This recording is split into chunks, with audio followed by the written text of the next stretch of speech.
तर प्रशांत कोरटकरचा पासपोर्ट हा कोल्हापूर पोलिसांनी ताब्यात घेतलाय। कोरटकरच्या पत्नीने पासपोर्ट कोल्हापूर पोलिसांकडे जमा केला आहे। त्यामुळे प्रशांत कोरटकर देशाबाहेर गेला नसल्याचा न्यूज 18 लोकमतच्या बातमीवर शिक्कामोर्तब झाला आहे। न्यूज 18 लोकमतने ही बातमी दिलेली होती। प्रशांत कोरटकर हा देशाबाहेर पळाल्याचा आरोप केला जात होता, मात्र न्यूज 18 लोकमतला सूत्रांनी जी बातमी दिली होती त्यानुसार तो देशाबाहेर नाही तर महाराष्ट्रामध्येच असल्याचं कळत आहे आणि त्यातही आता त्याच्या पत्नीने त्याचा पासपोर्ट पोलिसांकडे जमा केलाय।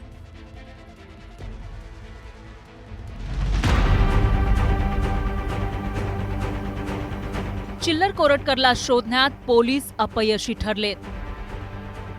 इतिहास अभ्यासक इंद्रजीत सावंत यांना धमकी देणारा आणि छत्रपती शिवाजी महाराज, छत्रपती संभाजी महाराजांविषयी आक्षेपार्ह भाषा वापरणाऱ्या प्रशांत कोरटकरच्या विरोधात राज्यात प्रचंड संताप व्यक्त केला जातोय।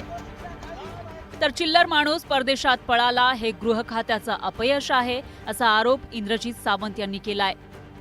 कोरटकरच्या मागे कोणती तरी यंत्रणा कार्यरत आहे असा दावाही सावंतांनी केला।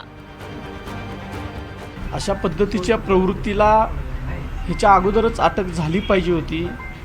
आज आता महिना होईल आता या थोड्या दिवसामध्ये, आणि महिनाभर झालं कायद्याचं संरक्षण नसताना, गुन्हे दाखल झालेले असताना एखादा चिल्लर माणूस पोलिसांच्या हातावर तुरी देऊन जर खरंच गेला असेल तर हे संपूर्ण गृह खात्याचं अपयश आहे असं आपण म्हटलं पाहिजे।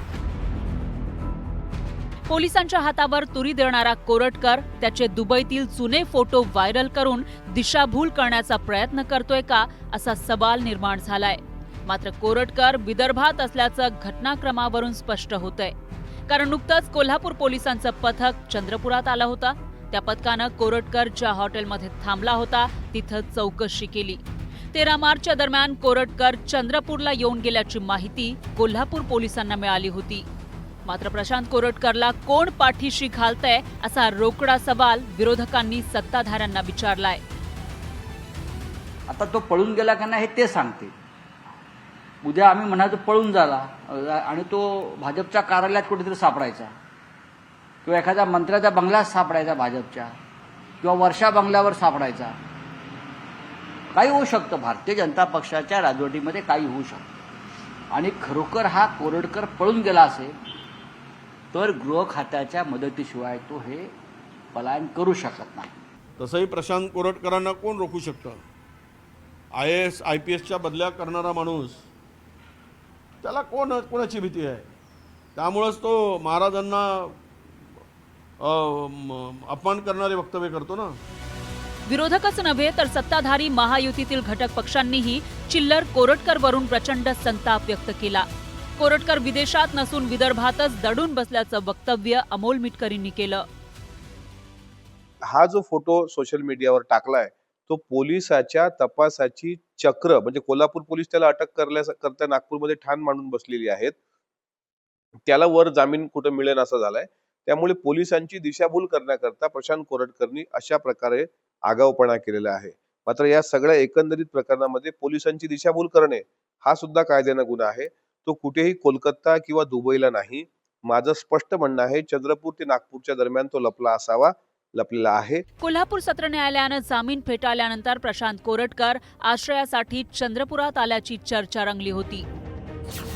या पार्श्वभूमीवर चंद्रपुरात कोरटकरला कोणी मदत केली आणि कोणाच्या सहकार्यानं तो इथं थांबला याचाही आता तपास केला जाणार आहे। मात्र कोरटकरला पोलीस पकडतील असा शब्द मुख्यमंत्र्यांनी दिला। मी तुम्हाला सांगतो, तो दुबईला जाव का अजून कुठेही जाव, पोलीस शोधून काढतील आणि त्याच्यावर कारवाई करतील म्हणजे करतील। प्रशांत कोरटकर सारखी चिल्लर व्यक्ती पकडता येत नसल्यामुळे महाराष्ट्र पोलिसांची चांगलीच नाचक्की सुरू आहे। दहशतवाद्यांना गोळ्या घालणारे, बड्या गुन्हेगारांना जेलमध्ये टाकणारे महाराष्ट्र पोलीस चिल्लर कोरटकर समोर हतबल झालेत। हे चित्र पोलिसांच्या प्रतिमेला शोभणारं नाही। त्यामुळे बिळात दडलेल्या चिल्लर कोरटकरला लवकरात लवकर अटक करण्याची गरज आहे। Bureau report, news 18 Lokmat. त्यानंतर पाहूयात पुढची बातमी। राष्ट्रवादीचे नेते जयंत पाटील हे शरद पवारांची साथ सोडून अजित पवारांसोबत जाण्याची चर्चा सुरू आहे। त्याला आणखी हवा मिळाली आहे। याचं कारण अजित पवार आणि जयंत पाटलांची भेट। पुण्यातील वसंतदादा शुगर इन्स्टिट्यूटच्या बैठकीनंतर राज्याचे उपमुख्यमंत्री अजित पवार आणि जयंत पाटलांची भेट झाली. जवळपास अर्धा तास या दोन्ही नेत्यांमध्ये बंद दाराआड चर्चा झाली.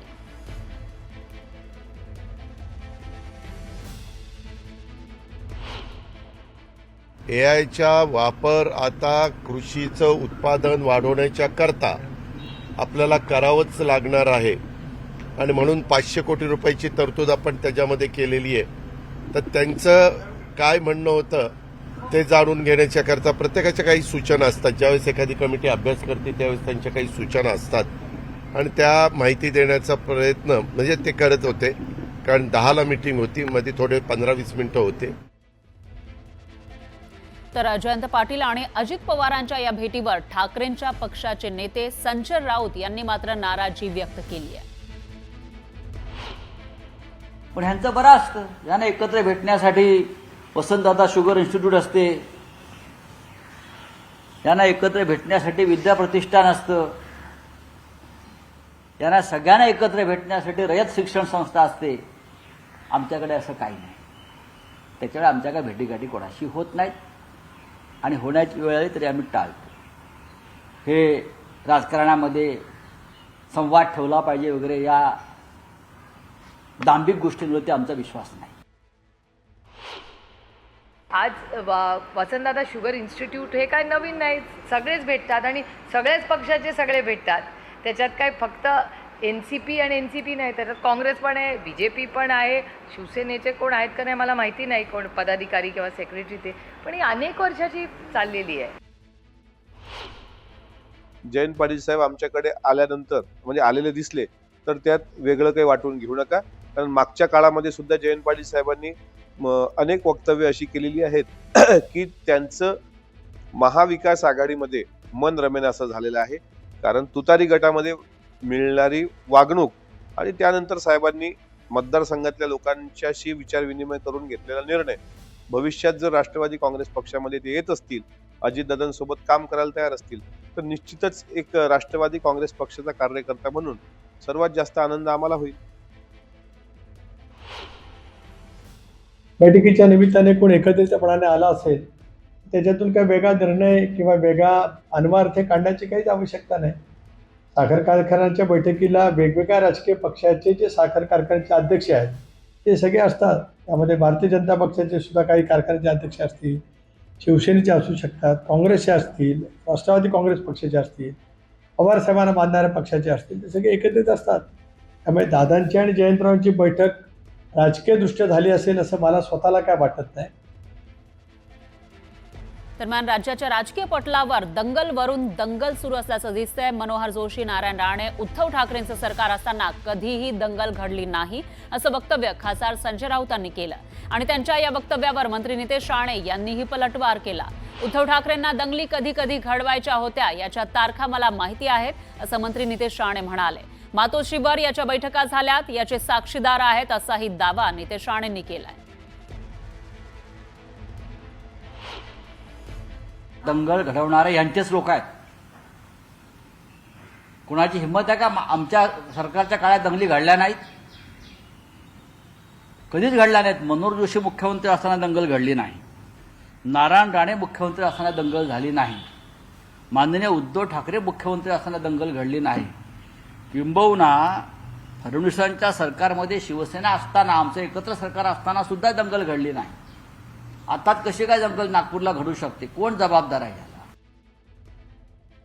अहो, पण उद्धव ठाकरेला दंगली केव्हा कधी कशा घडवायच्या होत्या याच्या तारखानुसार मी सांगू शकतो. मातोश्रीमध्ये कधी कधी बैठक झालेले, त्याचे काही माझ्याकडे लोक आहेत जे तेव्हा तिथे उपस्थित होते. कीर्तिकर साहेबांना बोलून उद्धव ठाकरेंनी कसं दंगलीची प्लॅनिंग केलेली तिथे जो आय विटनेस होता तो तुम्हाला सांगू शकतो. दरम्यान केंद्रीय मंत्री नितीन गडकरी आपल्या रोखठोक वक्तव्यांबाबत प्रसिद्ध आहेत. जनता जातीयवादी नाही तर पुढारी जातीयवादी असल्याचं वक्तव्य नितीन गडकरींनी केलंय. अमरावतीमधील श्री शिवाजी शिक्षण संस्थेद्वारे केंद्रीय मंत्री नितीन गडकरी यांना 2024 सालचा डॉक्टर पंजाबराव देशमुख स्मृती पुरस्कार देऊन सन्मानित करण्यात आलं. यावेळी ते बोलत होते.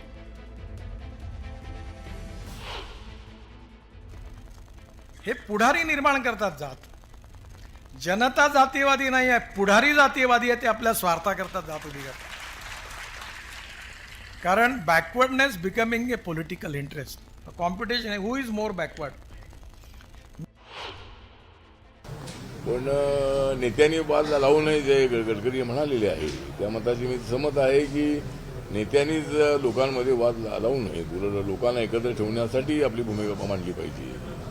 आणि देश आपला एक आहे, नरेंद्र मोदींचा व्हिजन आहे सबका साथ सबका विकास. जर नेते वाद लावत असतील, ते जातीयवादी असतील, तर त्यांचं ऐकायचं की नाही हे आपल्या सगळ्यांना ठरवायचं आहे. यानंतर बुलेटिनमध्ये इतरही महत्त्वाच्या बातम्या आपण बघणार आहोत. त्याआधी थांबूयात एका छोट्याशा ब्रेकसाठी.